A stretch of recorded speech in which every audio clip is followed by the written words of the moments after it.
আসসালামু আলাইকুম, welcome to Snigdha's world.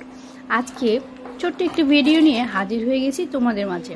হ্যাঁ, আজকের ভিডিওটি হচ্ছে সেদিন আমাদের বাসায় মাছ নিয়ে এসেছিল, তো কী কী মাছ এনেছিল সেটি তোমাদের সাথে শেয়ার করব। আমি ছোট মাছ খেতে ভীষণ পছন্দ করি, কিন্তু দুঃখের বিষয় হলো আমি ছোট মাছ কাটতে পারি না। বলতে কাটতে পারি, বাট আমার কাটতে একদমই ভালো লাগে না, ইচ্ছে করে না। তো সেই দিন স্নিগ্ধার আব্বু ছোট ছোট বাটা মাছ নিয়ে এসেছিল।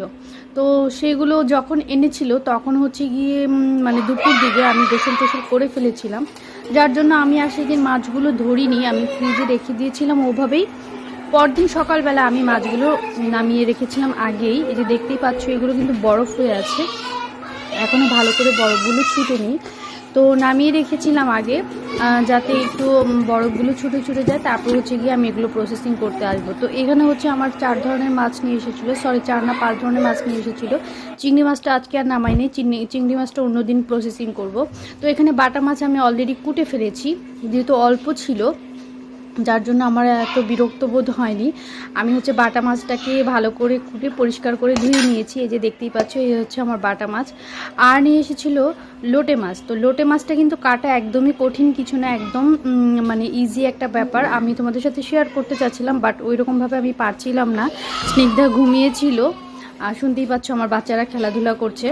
তো এই যে দেখো, লোটে মাছটা আমার কাটা হয়ে গেছে। লোটে মাছটা কাটা একদম ইজি, মাথাটা কেটে জাস্ট কাটাগুলো কেটে মানে পাখনাগুলো কেটে ফেললেই মাছটা কাটা হয়ে যায়। তো কেটে আমি ধুয়ে নিয়েছি। এখন হচ্ছে গিয়ে এখান থেকে আমি ফ্রোজেন করে রাখবো, প্যাকেট করে সবগুলো মাছ আমি ইয়ে করে রাখবো। ফেলে দিতে হয়। তো দেখতেই পাচ্ছ আমি কিভাবে কেটে নিয়েছি। এটার পেটের দিকে একটা ময়লা থাকে, সেটা বের করে নিতে হয়। আর কাটাগুলো কেটে নিলেই লোটে মাছ কাটা হয়ে যায়। লোটে মাছ কাটা একদম ইজি। আমি এর আগে কখনো লোটে মাছ কাটিনি, আর আমাদের এর আগে কখনো লোটে মাছ আনেও নি, এই ফার্স্ট টাইম। আর এই যে দেখতেই পাচ্ছ বাটা মাছ ধুয়ে ফেলেছি, লোটে মাছও ধোয়া হয়ে গেছে। এখন ওগুলো আমি প্যাকেট করে রেখে দিব। আর এদিকে হচ্ছে তেলাপিয়া মাছ, এটা তো তেলাপিয়া মাছগুলো আমার ধোয়া হয়ে গেছে, এগুলো কাটাই ছিল। আমার বাসায় বললাম তো আমি ছোটো মাছ খেতে পছন্দ করি, বাট ছোটো মাছে আমি যে কাটতে ভালো লাগে না, এই জন্য আনা হয় না। বড় মাছই সবসময় বাজার থেকে নিয়ে আসে, আর সেটা কেটেই নিয়ে আসে। আর এখানে কই মাছটাও বাজার থেকে কেটেই নিয়ে আসছে, বাট কই মাছগুলো একটু বড় সাইজের ছিল, এই জন্য হচ্ছে আমি এখন এগুলোকে আবার ইয়ে করে নিব, মাঝখান থেকে কেটে নিব। 2 পিস করবো, একটা কই মাছকে 2 পিস করে নিব। তো এই ছিল আজকের ভিডিও। তেমন কিছু না, জাস্ট হচ্ছে আমার মাছগুলো আমি কিভাবে কাটলাম, কিভাবে পরিষ্কার পরিচ্ছন্ন করি, আর কিভাবে ফ্রোজেন করি, সেটাই তোমাদের সাথে শেয়ার করা ছিল। আর কিছুই না, যদি আমার ভিডিওটি ভালো লাগে তাহলে কিন্তু বন্ধুরা লাইক কমেন্ট করে যেও। আর আমার চ্যানেলটিকে সাবস্ক্রাইব করে পাশে থাকা নোটিফিকেশন বাটনটি অন করে দিও, তাতে আমি যখন যে ভিডিওটি আপলোড করব সাথে সাথে তোমাদের কাছে নোটিফিকেশন পৌঁছে যাবে।